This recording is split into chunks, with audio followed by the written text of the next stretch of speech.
work. They've done the engineering, they've done the slopes, they've done all the 3D polylines are already in their file. There's just a huge disconnect between what they do and the builders right now. 113,000 available unfilled construction jobs in this country, 11 million available unfilled jobs overall in this country. One of the great culture things I see in construction is people just get it done. At the end of the day, we've built 100% of the building. There's no 80-20 rule.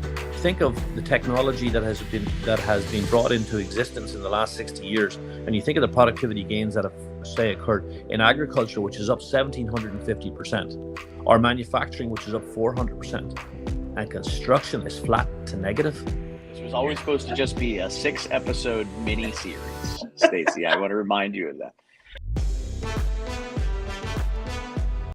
Good morning. It is morning huddle time. Chad Prinky here, as always, with co-host, producer, extraordinary human, Stacy Holzinger. Stacy, how are you this morning? I'm doing better. I haven't felt so extraordinary the last 2 months, but I'm getting there. I'm hoping to network maybe sometime this week and get out of my house.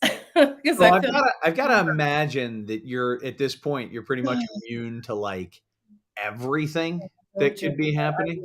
Yeah. Right. So like, just think about it that way. You've built up immunity to everything that could potentially be thrown at you. People are getting COVID again. I know. Oh, all the time. Yeah. Is it a thing again? Should everybody be, what should we? It will always be a thing, but I think just not as intense as it was. I mean, they don't track the numbers anymore. So Is it okay if between just me and you, I never wear a mask again? Is that cool with you? Sure, just don't come coughing near me. Yeah, fair enough. Okay, I'm just privately, I'm never gonna do it again. But thankfully, this isn't being. It's being brought. Yeah. All right. Well, cool. So I want to bring on our guest for this week. Our guest is a really good friend of the show, a good friend of mine personally for a long time, and somebody that I think extremely highly of in the construction industry. Is Brett Harton, who's the vice president of construction for Foulger-Pratt. And there is a very, very small group of people, and I mean we're talking small, who actually know that Brett has been on the Huddle before. It's the lost episode. The lost. I got that going for me. Yeah, it's kind of. Do you remember back in like the 90s when you'd have like a favorite band? My favorite band was Sublime. Okay, at that time, it was my jam, and I was like a hound for any lost Sublime. Right, you find that lost studio recording. Oh my God. Never got published. You'd show it off to your friends like, yeah, it's probably worth like $60. Found this. I'm the only one who had money back then. If you want to hear this song, you have to be in my truck. That's right. That's the only way you hear this song. Brett, thank you so much for being with us. No, I'm so happy to be here. Thanks. Thank you guys. Looking forward to it. It's awesome to have you. So Brett is someone who I think he's relatively young to be in the position that he's in. All right. He's like, yeah. I don't feel that way anymore. Tell my kids that. But Brett, how long have you been in the role that you're in at Foulger-Pratt? Just 6 or 7 years now, I think. Right. And so you were like 23 when you began. No, I'm joking. Plus a few. But Brett achieved a serious level of responsibility at comparably young age in the industry. And there are some people who are kind of like that you can think of. I'm sure you know that person who in their 30s became the president of the company or the vice president of construction or those types of things. And over the years, one of the things that I've found in our conversations, regardless of what the intent of the conversation was, is I find myself learning things from Brett. I find myself, taking things away that I'm like, man, that's a really, really good leadership concept. And so I wanted to pull him into this conversation today, where it's really about developing future leaders in construction, because I think if other folks can put themselves or find themselves on a similar trajectory, not only will they experience a lot of success in their career, but also we will in the industry have a we'll start to solve what I think is a pretty significant leadership gap. So I hope we have a lot of awesome conversation on the chat today. Stacy, let's make it happen. Let's get some cool conversations rolling and bring some questions back here in the last 5-10 minutes. All right, sounds good. All right, awesome. So I'm gonna jump in with you, Brett, on this question first, just for some background. Sure. Can you give us a little bit on your story? Like, tell your story. What shaped you? Oh gosh. What put you where you are today? Well, thank you for the kind words, Chad. I've been at Foulger-Pratt for over 20 years now. I've had a ton of opportunity here. And the reason I was able to maybe take advantage of that opportunity wasn't necessarily so much because of me. We have really good opportunity, really good people, really good ownership here. So I need to give a lot of credit where it's due. So thank you for the kind words, but it's not me. So what was it? Who am I? Yeah, well, I mean, like, tell us your story. Give us so was it your small town Pennsylvania background that made you a winner? Is that the deal? Yeah. So okay, I got you. So I was born in northwestern Pennsylvania. That's why we share the same love of the same football team, Chad. No, it's a very painful day to feel that way. But yeah, exactly. It's rough weekend. So mother and father were both from there. My extended family's all from that part of the state. At a very young age, though, my father decided he didn't want to be a letter carrier for the Postal Service in Erie, which I can't blame him. We moved to Florida. So I grew up in Florida. And my family really brought a lot of that Western Pennsylvania outlook on life, hard work, family, dedication with them to Florida. We kind of imported that down there, but I had all the benefits of growing up in the South as well. So I had this exposure to a lot of different ways of seeing the world, which was nice, very helpful. But I had a middle-class upbringing, right? Mother was a bank teller. Already talked about my father. Played sports growing up. Went to college, paid my way through college. My first shot at college didn't go so well because I could get up to go to work, but I could never get up to go to class. So I learned some really good life lessons there. Transferred, wound up finishing up school in Jacksonville. And then along the way, I worked, had various jobs, did various things. And long story short, wound up here, right? But if I look back at the people that really influenced me the most in my personal life, it's, a couple people come to mind. It's my mother, taught me about love and sacrifice. My father, who was a stoic, but I don't think he really recognized it, or maybe he was smart enough and he just never explained it to me. But he taught me about mental toughness, right, which was invaluable. And then my two grandfathers really come to mind. My paternal grandfather, he was a World War II vet, fought on Iwo Jima, taught me about being physically tough, but also having the idea of establishing your priorities. What are your priorities in life? And then orienting how you live your life around those priorities. I didn't do a very good job of that. For example, in my formative years in college, my first try at college, got my priorities out of whack, but that stuck with me. And then my maternal grandfather, he was legally blind. So I learned a lot from him about adversity and overcoming adversity. But he also was really amazing at just talking to anybody. So I kind of picked up some of my extroversion traits from him. So very thankful for those folks in my life. Later on in my life, my wife and my kids obviously have had a huge impact on who I am today.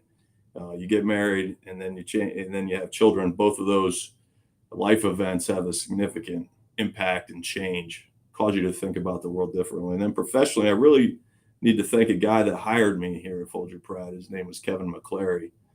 Kevin, many of the folks on the call may know Kevin. Kevin really built our multifamily capabilities here at Foulger-Pratt. But he taught me so much about people and the business. I really, debt of gratitude there. So I've been in the business over 25 years now. So had a lot of bumps in the road, but I've also met a lot of amazing people. We've built a lot of amazing things. overcome some challenges as a team, and it's been a heck of a ride. So really enjoyed it.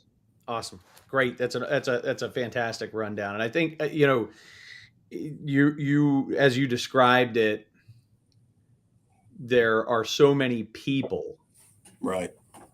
and I'm sure that's even a part. I know that that's a partial list because we've talked about other. Oh, absolutely. You can learn something from everybody you interact if you're just open to looking for it. And that's where I was going with that, is that there's something about the folks I find who have who are successful people. I'll just put it that way.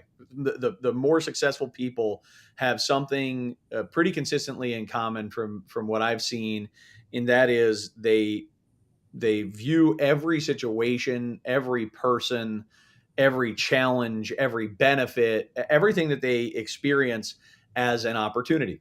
Absolutely. And that's definitely one of my takeaways, that as we talk about creating an environment where leaders can grow and thrive, which is where I really want to take this conversation. Sure. One just sort of side note that I think we should all take away is maintaining that mindset of opportunity and growth, and that things happen for you, not to you. Right. That's a great point. One of the concepts we push here, Brent Pratt of Foulger-Pratt said, I heard this from him early in my career. He said, Brett, in life, opportunity meets you at your level of preparation. That's a concept we push frequently through the team as part of our culture, but it's so true. It really speaks to that point. If you're willing to look for it and be prepared for it, there's opportunity everywhere. How I can think of personally about how many times I've had to pause and be like, "Are you sure I'm prepared for this?" Because I don't feel like I am. But in fact, some people with wisdom know. And there's more opportunity and challenges. I think personally, the hard stuff is where the opportunity really lies. The scarier it is, the better. The better you usually are on the other side. Yeah, there's really something to that. So how do you create an environment for growth? Talk about the team that you're working with size-wise today, and how do you create an environment for growth for Sure. that? No, that's a great question. So I lead our Foulger-Pratt contracting team, which nests within the larger Foulger-Pratt enterprise. So for context, Foulger-Pratt's a vertically integrated real estate investment company. That's a mouthful, but we are a developer builder manager is the simple way to say it. We nest within that hierarchy, within the builder part of that equation. I'm sorry? You're the builder part of that. Correct. So our contracting team is 42 people. Yep. We have somewhat of a smaller group, but we're a medium-sized general contractor. Our annual revenue will be between 100 and 200 million a year. And we'll vacillate depending on the starts that come out of our development company from anywhere from 3 to 4 to 8 to 10 active projects a year. Yep. And that varies just depending on the ebb and flow of the real estate cycle and what comes out of our development group. But back to your question, how do we set up an environment where we can build people? Well, I think we talked about this a little bit. I think the most important thing you have to do is understand how you fit, how your organization and how your place in your organization fits within the broader economy. I think you got to take a macro look first and then drill down. And then once you do that, then you can kind of build back up, right? So I think about things as top down and then bottom up. So for us, we're really driven by capital in the broader economy. What is capital going to do, right? Where is that capital going to get deployed? A certain subsection of the broader economy takes capital invested in real estate. So that's how we get our deals. That's how our development company is able to generate income from the fees off those deals, but also long-term income off of the cash that these multifamily properties throw off. They're typically multifamily. So then the capital comes in, gets deployed, and then it gets to us. We have to build it. We have to actually create the product that creates that value. Right. So we're builders. So first and foremost, we have to understand kind of how we fit in. Now, for us, our clients, our owners are right around the corner in our office. Right. We don't have third party owners. We don't have public owners. So that develops a certain kind of mindset for how we have to approach the world. And then the other piece of the other side of the coin for our clients is our subcontractors, because we need our subcontractors to help us build effectively so we can create value and then generate a return on that capital that gets invested. So our people need to understand kind of that model and how we fit into that model, because for us, we're not a charitable organization at Foulger-Pratt Contracting. We have to survive on our own. We have to be profitable, but having said that, we can't be overly profitable. We can't get greedy, because if we get greedy and we put too much budget in a deal, then that's more capital our partners have to raise, right? That's more construction costs that squeezes the return. So there's this fine tuning we have to do on how we operate. We need to make sure that we get our subcontractors, keep our subs happy. We want them to make money. They need to be profitable. We need to be profitable. We have to do all that in a package and a price point and a duration that makes sense for the real estate investment team. Absolutely. Yeah. That's kind of who we are and what we do. So diving down a little further from that, what are our priorities? Well, we have 4 strategic drivers, right, for our construction company. And this starts to build a framework. And where I'm going with this, how do we build leaders within our group? It's about the framework. So that's the context I'm talking about. Yeah. Our drivers are, we need a culture of safety. We owe it to ourselves and those that work with us to be able to go home and see our families at night. So we got to be safe. If we're safe, then we can be effective and efficient in what we do. Those two, in my mind, are intertwined. If you have one, you don't necessarily have the other, but you need both to be good, right? It's if you mow your lawn. If I can be very efficient and mow my lawn and run behind the lawnmower like I did when I was 13, get it done in 15 minutes, but it looks like garbage. Or I could be very effective and take 2 hours to do it and get every blade of grass the way I want. You got to marry those two together, right? There's a sweet spot there. So you got to be effective and efficient. When we're effective and efficient, then we're producing quality and adding value, right? A quality product for us is one that gets delivered on time, is free of defects, and can lease and can attract a tenant, whether it's a commercial product or it's a multifamily product or a condo. We haven't done condos in forever, but you get the picture. Yep. Produce quality, add value. If we do all those things, then we become the builder of choice. Now, that's could sound like a bit of an oxymoron, builder of choice, because we're not out in the third-party market.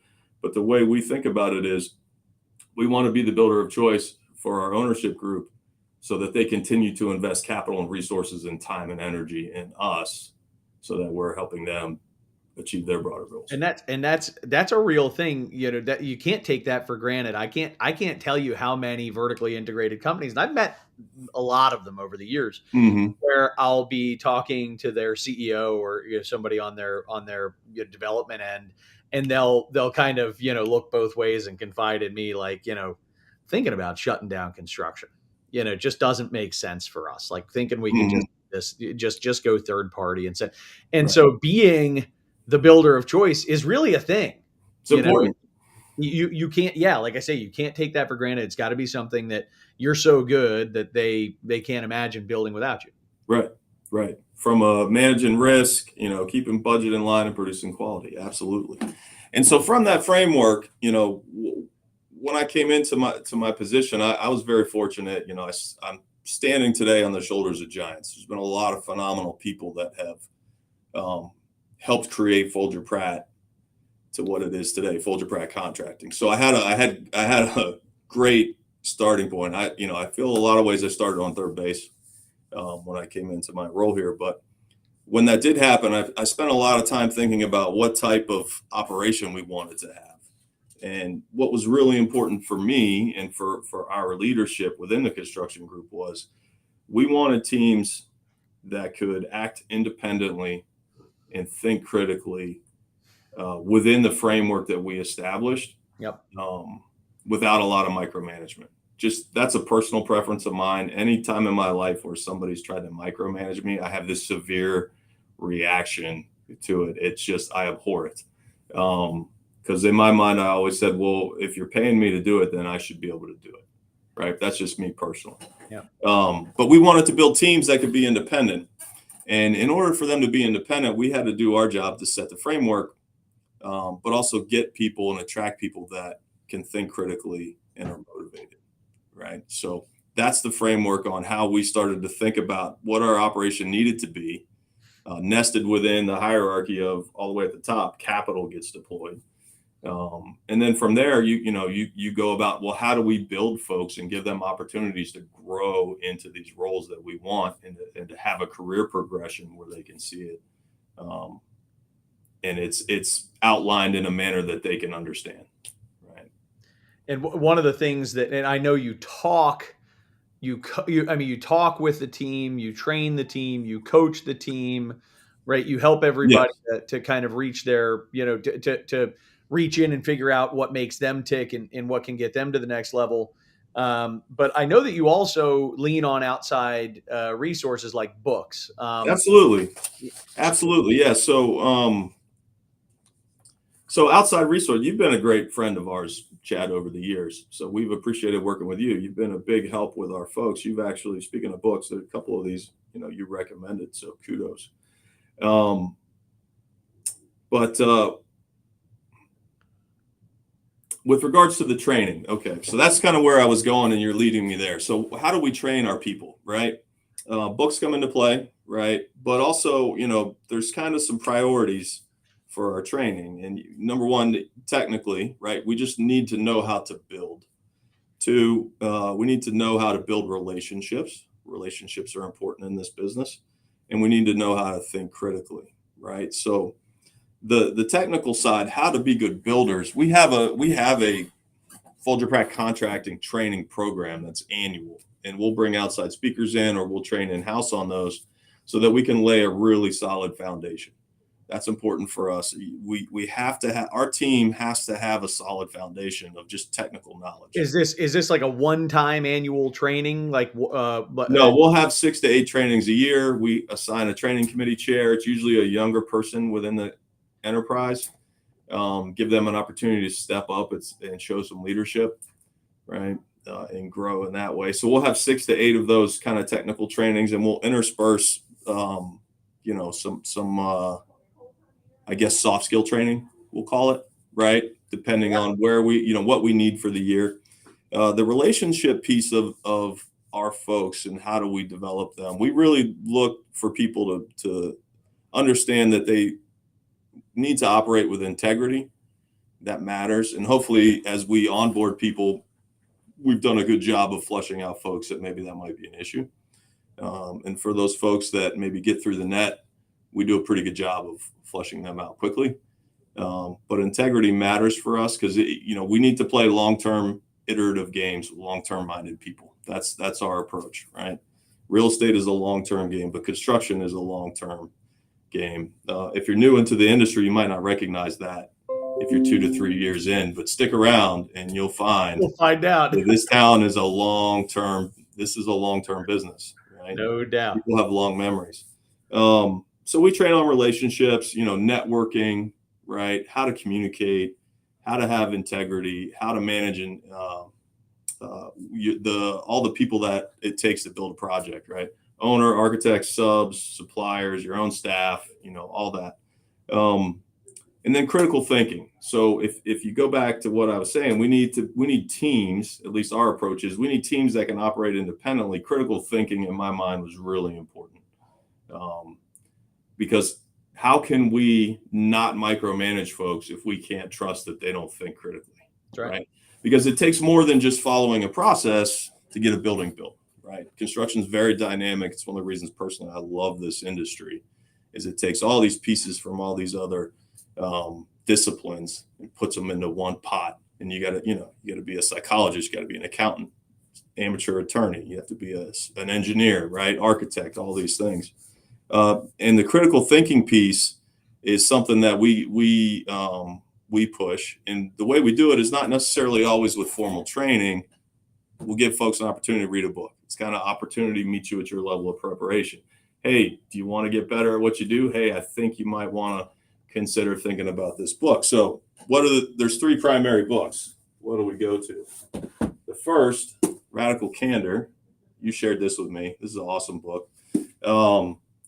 The basic concept is you need to build relationships with people and care about them so that they understand that you care so you can speak directly with them, right? That's right. Life's too short and it's a fool's errand to think that people are going to read your mind and understand what you want. So right out of the gate, if you can communicate effectively, then you're ahead of the game, right? Yep. Just solves so many problems. So great book. It's written by Kim Scott. So that one. Okay.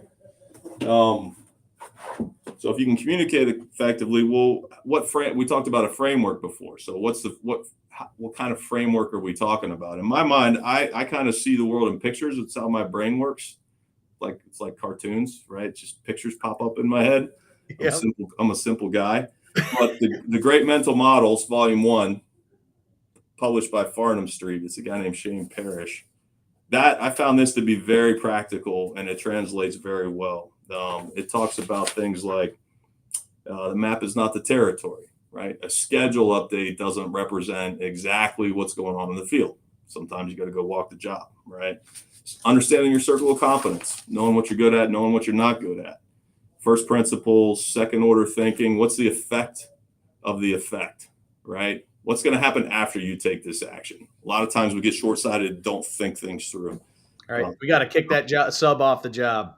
Right. Well, then what? Great. Right. Yeah. Super. That felt good, didn't it? Right. And these last two I really like. Occam's razor, a lot of people have heard about this, right? All things being considered, the most simplest explanation is the one that's likely.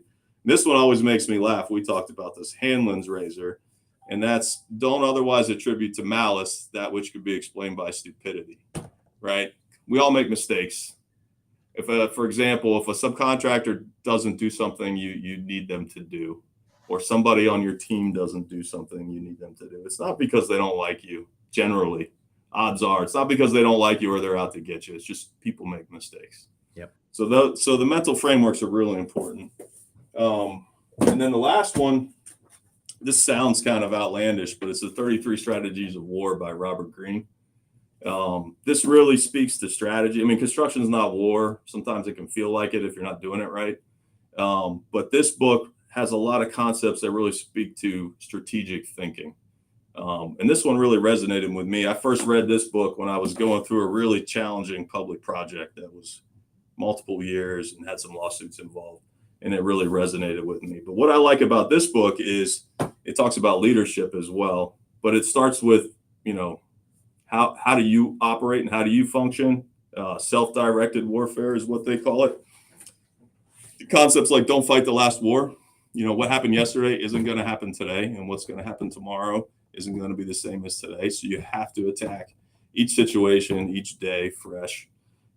This one really resonated with me. Amidst the turmoil of events, don't lose your presence of mind. It's easy for everybody on a project to get wrapped up and lose their presence of mind and get pulled back and forth by the moment, by the latest fire drill. So maintaining some peace and calm in your mental environment is really important.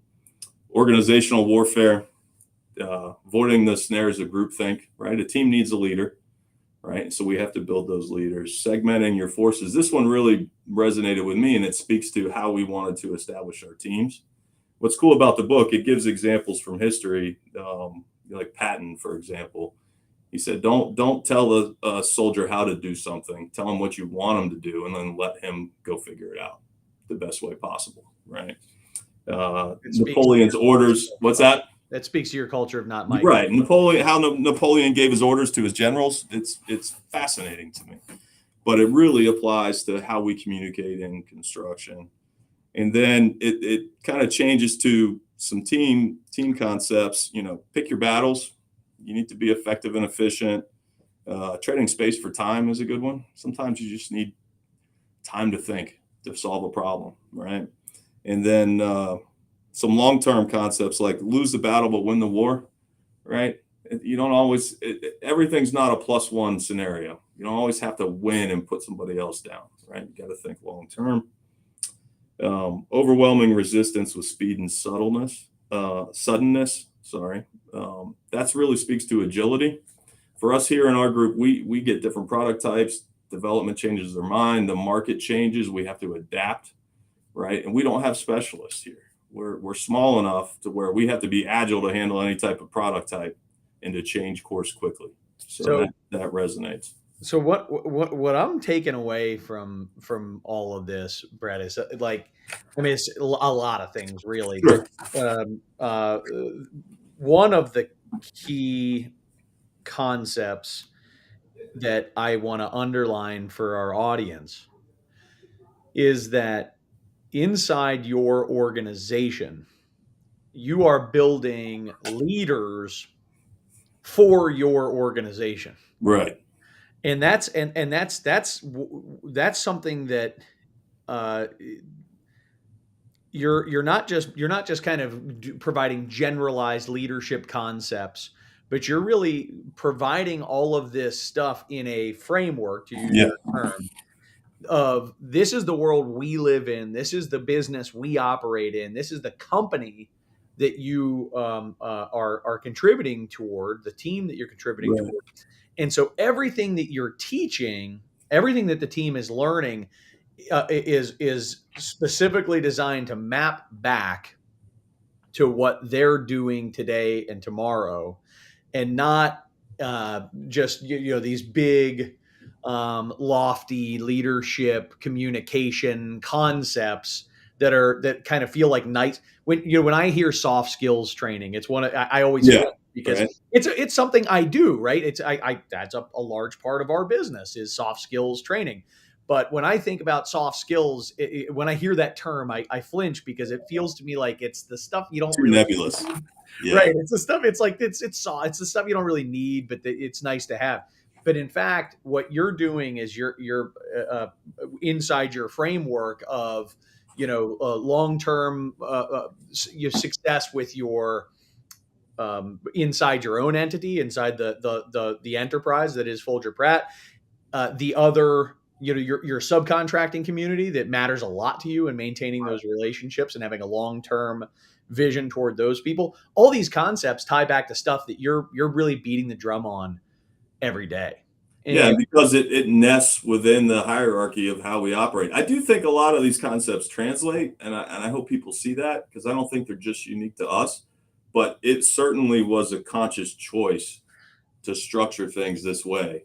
I think you're right. I think that these concepts can be, and that's what I think is so cool about it. These concepts can be the kind of soft skill, nebulous, Right. loosey goosey, nice to know, not exactly sure how I'm going to use it kinds of concepts when you teach them. Or you can make sure that everybody understands the reason you're teaching these things. The Yeah, reason context you're- matters, right? Exactly. Context. And you're telling them how to use it, which I think is really a fundamental piece of creating that environment where leaders can grow. Is they're not just gathering a whole bunch of knowledge, but they're actually applying a whole bunch of knowledge. Yeah. And they're developing those skills over time. One of the other things that jumps out to me through this conversation is you've been at Foulger-Pratt for how many years? 20 years? 21 this past 21 years. Yes. How many people, and you're like me, you're the world's youngest Generation X kind of category. I'm the world's oldest millennial. Okay, I think that's right. That's where we meet, but somewhere in that range. Yeah. But how many Generation Xers have spent 20 plus years doing anything? Do you know what I mean? Like, really, there's so many people in your generation and mine hopscotch their way to in a leadership role. You want to get to be a leader, all you do is you just hopscotch your way from company to company and do that through. You've done this for 21 years in one organization, and I think a part of why you've been so successful at after being there, whatever. I've already said enough nice things about you, but I think a part of your success. Too many, Chad. I think a part of your success is the fact that you embraced the idea that you were learning these things for application for this business, and you became the optimal leader for your specific company. And I think that's another key takeaway, is that you shouldn't just be out there trying to gather leadership skills and sharpen the sword, but you should be looking for how you be the best leader in the environment you're in. Because to find yourself with the responsibilities that come with executive level leadership, you can't just be a hodgepodge of right. You've got to be the right fit for your space, for your for your space, for your ecosystem and your organization. I will add though too, Chad, I appreciate the comments, and maybe it's just who I am. I don't want to take away from the fact that we have phenomenal leaders that work with me every day. Like I can't attribute all of our success to me. Like But what I learned from folks that I work with. But what I learned from you saying that, Brett, and I agree, by the way, you do. But what I also learned from you saying that is that a part of what it takes to be the optimal Foulger-Pratt leader is humility. So sorry, it's just, but it's true. Yeah, there's a piece of that, but nobody builds a building or a team by themselves. We agree. To have good people. That's a huge component. So no, and thank you for the compliment. I don't think at any point in time you have come across that way, and I hope I didn't try to position it that way. No. All right, good. We're already 36 minutes in. It's been a lot of fun. We should invite the audience questions at this point. Bring Stacy back. Before we do, I want to take a quick moment to thank our sponsors for the very first time, getting an opportunity to thank the Morning Huddle's sponsors. So first, I want to thank Katz Abosch. Katz Abosch. Katz Abosch is an accounting firm that has a deep specialty practice in the construction industry. It seems like every time I'm about to refer an accounting firm, they're the one that I'm going to first. And when I go to somebody and say, "Hey, who's your accountant?" Oftentimes they'll say Katz Abosch. So I'm like, okay, good. You're working with the right guy. They're a great team. If you're not working with the folks at Katz Abosch and you're interested in learning more about accounting firms that know their stuff in the construction industry, can't say enough nice things about those guys. Next is Lawrence Law.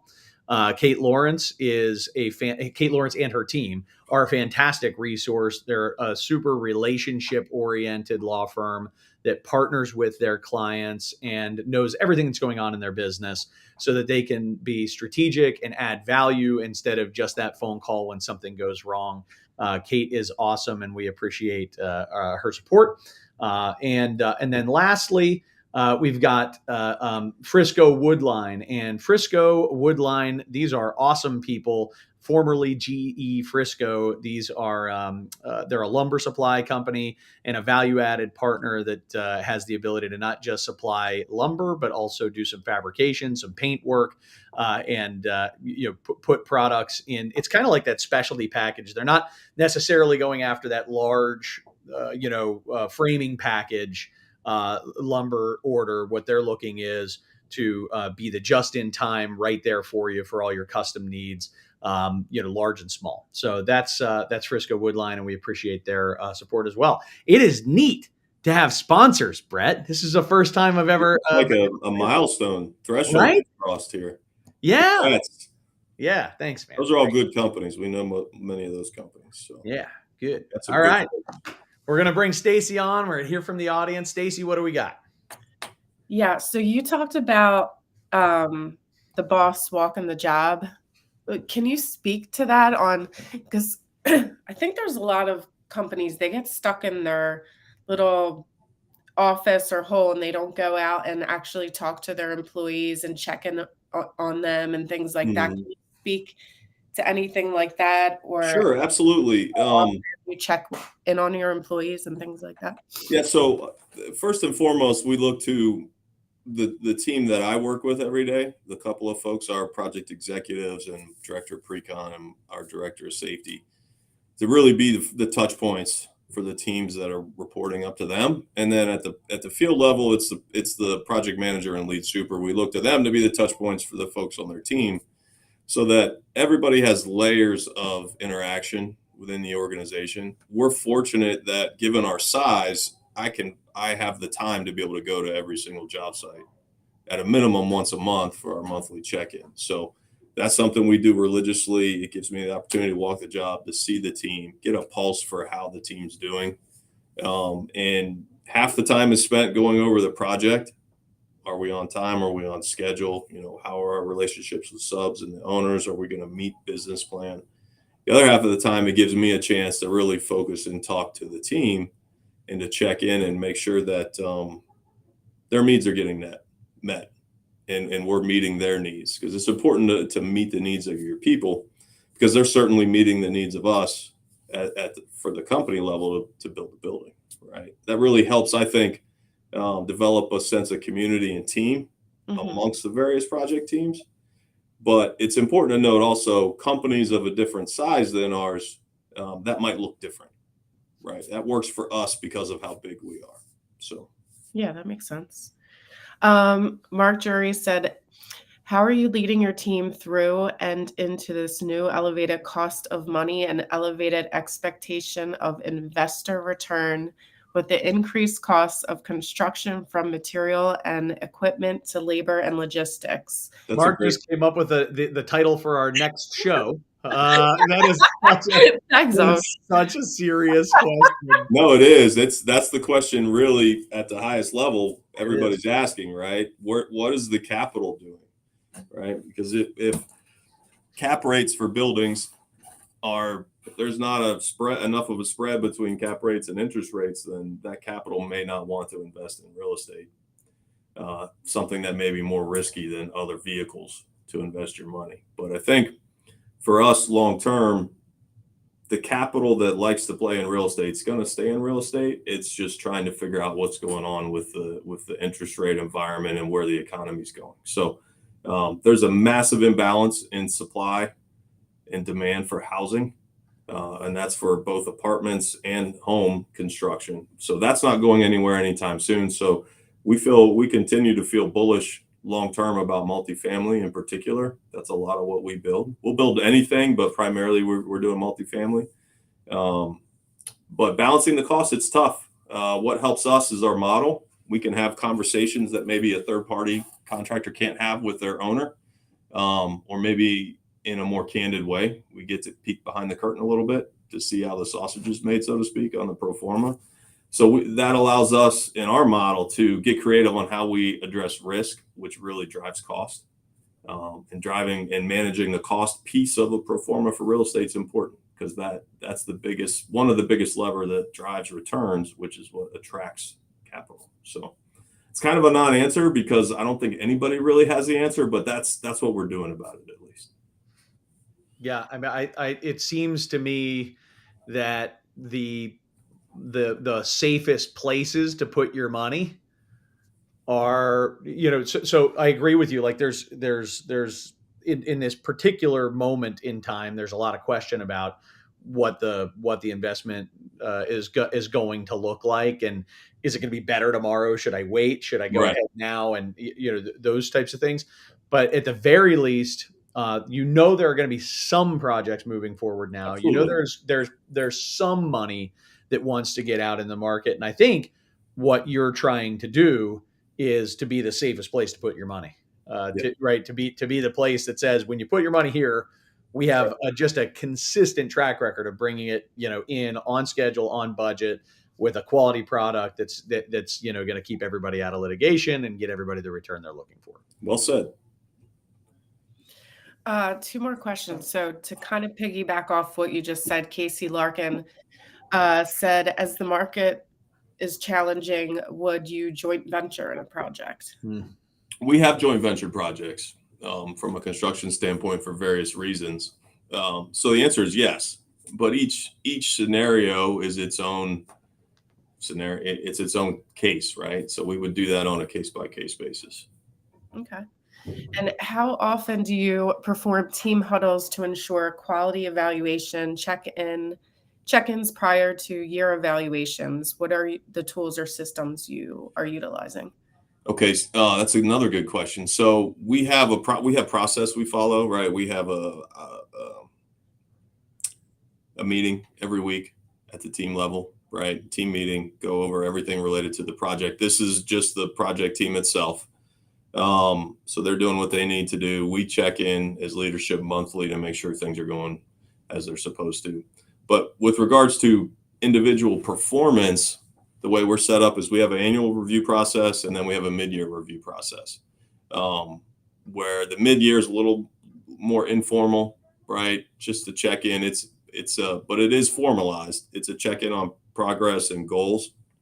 But what I really try and push is this concept from this book radical candor, if we're building and caring about our teams in the right way, we should be able to address very directly any performance issues that might be coming, and doing it in a way that's beneficial for not only the employee but the enterprise as well. So those things should be, I like to think they're happening in real time. And when I sit back and look objectively at our team, I think we do a pretty good job of being candid and exhibiting that candor. And that, for that to work though, it's got to be not just top down. You got to be able to hear it coming from bottom up as well. Yeah, you just said that well. I think one of the things that the book gets into, but it's much more about how to deliver the message than it is how to receive it. And I can think of some messages I've heard expertly delivered in a way that totally met the standard of caring personally and confronting directly. That still somehow triggered the other person. And I'll have somebody come to me and say, like, why did that go sideways? I did everything right. Like, you know what, man, you cannot control. No. You cannot control how the person receives the message. No, and there are some people that are just, whatever. And I think money complicates things. I mean, if I'm simplifying the message, it's like money makes people kind of panic. So, yeah. But, well, very important point. But also, I think for us on that concept, though, it's the book talks a lot about how you communicate. But for us, we need to be able to listen to that feedback coming back upstream. And when you get that right, it's pretty powerful. So. Yeah. All right. Awesome. Stacey, anything else? No, I think that was a great conversation. Thanks for coming on. Yeah, Stacey and Chad, thank you. You guys are great friends. It's a great way to spend the morning. So thank you. It was. Yeah, I had a lot of fun. I totally lost track of time. And we've been grabbing books all morning, and I got to grab this one. This is a book that I've begun reading. This is fishing stories that Brett sent me, and he was like, "You're gonna love this." Brett and I share a love of fishing and the Pittsburgh Steelers. Those are the two things that we. Other than that, no, I can't stand the guy. That's right. All right. Awesome. One of those two things, Chad. Yeah. Hey, man. You don't change, buddy. You never change. Likewise. Thank you.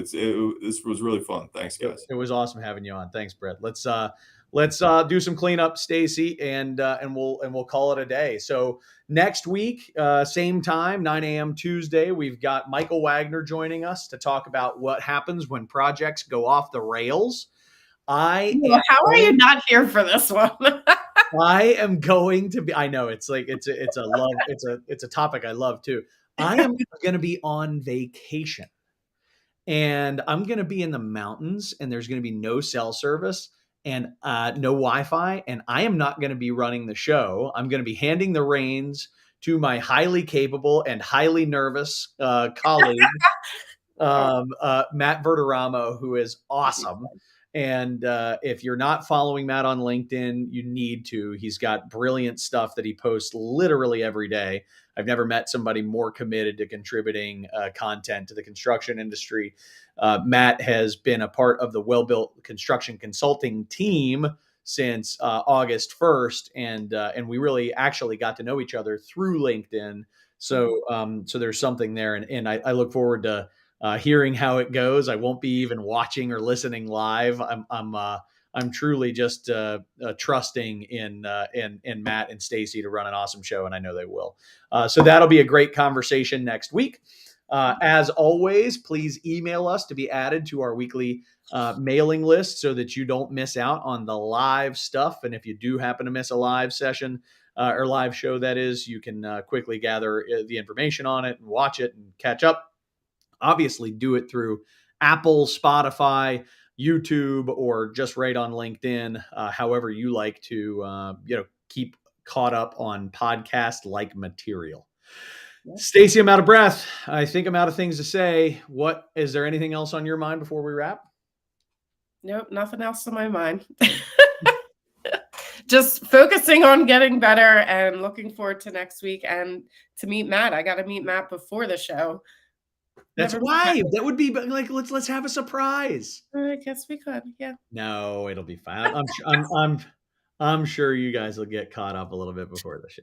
We will. All right. Thanks so much. See you guys. See ya.